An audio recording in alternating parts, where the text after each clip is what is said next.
Hello students, आज हम SFIT के अंदर नेक्स्ट 8th क्वेश्चन करने वाले हैं, जिसमें पूछा गया है फोरियर कोसाइन ऑफ 3x²। ठीक है, वो भी कैसा? Finite Fourier cosine of 3x²। आपको पता है अगर रेंज नहीं भी दे रखी तो हम किस की बात करेंगे? ठीक है, एक जनरल रेंज लेंगे 0 से पाई। तो इसका निकालना है 0 से पाई, fx क्या है 3x², और इसका कोस निकालना है तो n pi x by l। l क्या है मेरा? 0 से l यानी कि पाई इंटू dx। 0 से पाई 3x², पाई से पाई कैंसिल हो जाएगा और ये आ गया कोस nx dx। इसका इंटीग्रेशन करना है बाय पार्ट्स।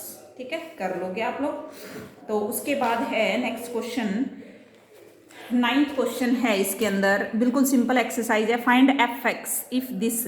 ये करा देती हूँ कि fx निकालना है और आपको फोरियर कैसा, देखो ये यहाँ से पता लगेगा कि ये फाइनाइट है या इनफाइनाइट। 0 < x < 8 रेंज दे रखी है उसकी। तो ये वाला 9th क्वेश्चन मैं करा देती हूँ आपको। ठीक है, 9th क्वेश्चन, क्योंकि इसमें थोड़ा सा उल्टा दे रखा है। क्या दे रखा है आपको 9th क्वेश्चन के अंदर? क्या दे रखा है अभी बच्चों? आपको एफ ऑफ एक्स दे रखा है क्या कि 16 into -1 to the power n-1 upon n की क्यूब। ध्यान से देख लो। ठीक है, यही है आपके पास, जहाँ पे आपकी जो रेंज है वो है 0 < x <8। ये गिवन है। n को स्टार्ट करना है 1 2 3 अप टू सोन। ठीक है भाई, अब देखिए आगे करते हैं इसमें। तो यहाँ से आप कैसे कर पाओगे इसको? fx निकालने का उल्टा फॉर्मूला लगाना है, कोई दिक्कत नहीं। इनवर्स का, तो इनवर्स का क्या होता है? मैंने 2/l समीशन n 1 से इन्फिनिटी। ठीक है, जो भी आपको दे रखा है फोरियर, यानी कि साइन दे रखा है या फिर कोसाइन, कौन सा दे रखा है, ठीक है, वो लिखना है। फिर sine n pi x by l ये लिखना है। इसको सोल्व करना है। अब ध्यान से देखिए, यहाँ पे l जो है 0 से 8 वो है 2/8 समीशन n1 से इन्फिनिटी।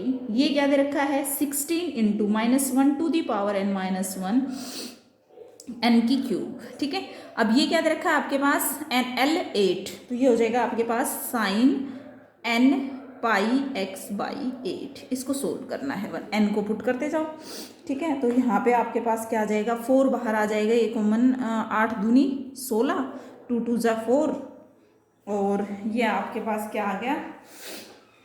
एक मिनट, सॉरी भी गलत कर दिया। ये तो एंगल के साथ है ना, तो ये 16 बाहर आएगा तो हो जाएगा 8 2 जा 16 और 4 आ गया समीशन n1 से इन्फिनिटी, और ये आ जाएगा -1 to the power n-1 n की cube sine n pi x by 8। भाई ये नहीं काटना आपको, ठीक है, ध्यान रखना थोड़ा सा, ये मैंने गलती से कर दिया। तो इसका आंसर चेक करो एक बार। 9th का आंसर है यही है भाई। ठीक है, fx ज़्यादा सोल्व नहीं करना, इस सीरीज को खोलना नहीं है, बस इतना ही आपको दिखाना है करके।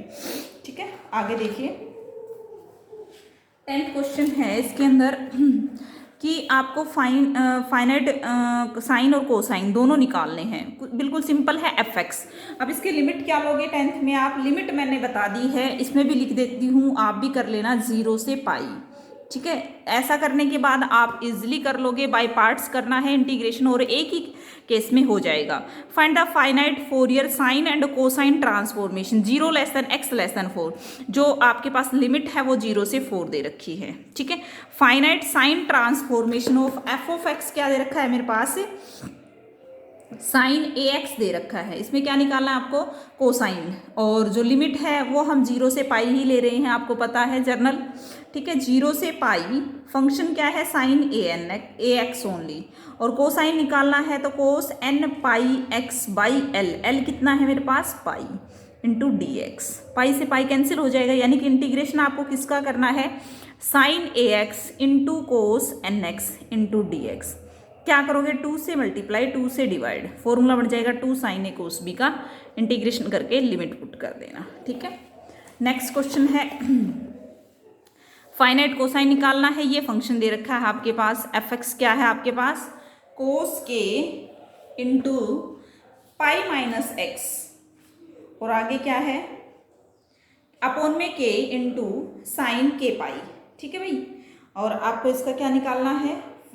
फोरियर निकालना है, वो भी कोसाइन। ठीक है, आपको इसका सिंपल फॉर्मूला ही लगेगा कोस का, कोस ए कोस बी का। और देखो यहाँ पे एक बात आप नोट करने वाली है, साइन के पाई है, विदाउट एक्स है, तो इसका इंटीग्रेशन नहीं करना हमें, सिर्फ इसको कांस्टेंट के तौर पे आंसर में बाहर लेके आना है, बस इतना सा काम। यानी कहने का मीनिंग है जो टर्म है, जो एफ एक्स है, वो सिर्फ ऊपर वाला ही तो काउंट हो रहा है। कोस और निकालेंगे कोसाइन, ए कोस और आ जाएगा, 2 से मल्टीप्लाई 2 से डिवाइड, कोस के 2 फॉर्मूले बन जाएंगे और आपके पास लिमिट 0 से पाई होती है। ठीक है, ये दे भी रखिए इसमें। नेक्स्ट है फाइनाइट एफ एक्स निकालना है, बिल्कुल सिंपल है, डिट्टो क्वेश्चन है दोनों, देख लो। रेंज आपकी फाइनाइट है, एफ एक्स निकालना है इसके अंदर, और इसके अंदर भी क्या निकालना है आपको, नेक्स्ट में 16th में 0 लेस देन एक्स, और ये आपको सोल्व करना है। ठीक है, 16th में आपको F S and this if 0 less than x less than, और ये आपको दे रखा है उसका। अब देखो एफ एस में दे दिया, कुछ कंफ्यूज नहीं होना, कईयों में क्या दे रखा है, एन में दे रखा है, इसमें एस में दे दिया, क्या कंफ्यूज होने वाली बात। ठीक है, तो यहाँ तक का आपका कंप्लीट हो जाना चाहिए। इसकी जो भी प्रॉब्लम हो आप मुझे सेंड कर सकते हो। ठीक है, 9.5 करने के बाद अब हम 10th चैप्टर करेंगे। 10th चैप्टर में हमारे पास सिर्फ एक ही एक्सरसाइज है, solution of differential equation of Fourier. इसमें क्या है आपका कि जो हमने शायद उसमें पीडी में पढ़ी भी होंगी, कर ली u बाई कर ली t इंटू दिस स्क्वायर, ये 1 dimensional equation heat flow equation और 2 डायमेंशनल है। ठीक है, कर ली u बाई कर ली t को हम ऐसे लिख सकते हैं, ये 2 डायमेंशनल हो जाएगी आपकी लैप्लास इक्वेशन। ये सारी आपने पढ़ रखी है, मैंने बताने की जरूरत नहीं है, लेकिन इनका जो सॉल्यूशन है ना वो फोरियर के अंदर पढ़ना है आपको। तो इसमें मोस्टली बस कितने क्वेश्चन हैं आपके पास वो मैं बता देती हूँ। एग्जाम्पल आपको करने हैं अच्छे से। ठीक है, जो भी एग्जाम्पल भी अगर आपको नहीं आता है तो आप मेरे पास सेंड कर सकते हो।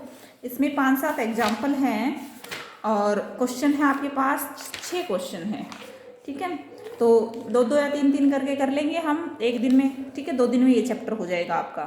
तो आपके 5th 6th 9th और 10th चैप्टर हो चुके हैं। 7th आपके सिलेबस में है नहीं, और 8th चैप्टर उसके बाद हम करेंगे 8th। ठीक है, 7th एक बार देखते हैं है या नहीं। Laplace, Fourier, linear, shifting, modulation, convolution, Fourier transformation, relation between Fourier and Laplace, partial solution of differential equation using Fourier. 4th unit आपकी कंप्लीट हो जाएगी, क्योंकि 9th और 10th के अंदर क्या है आपकी 4th यूनिट है। ठीक है, उसके बाद Laplace, existence, linearity, shifting, Laplace, differential and integration of Laplace, convolution, inverse Laplace derivative and integral, solution of ordinary differential equation using Laplace equation, Laplace transformation. ये 8th चैप्टर है आपका। ठीक है, 8वां चैप्टर है ये। और इसको इन दोनों को करने के बाद हमारे पास 2 यूनिट्स रह जाएंगी। तो आप इनके, मैंने यूट्यूब पे वीडियो अपलोड कर रखी, इनको अच्छे से देखो, उसके बाद एक्सरसाइज करो। ठीक है, अगर आपको नहीं आती है तो आप मेरे पास कोई भी क्वेश्चन सेंड कर सकते हो, देखो मैं आपको करवा दूंगी। बाकी मेहनत तो आप लोगों को ही करनी है, आपको भी पता है। ठीक है, थैंक यू।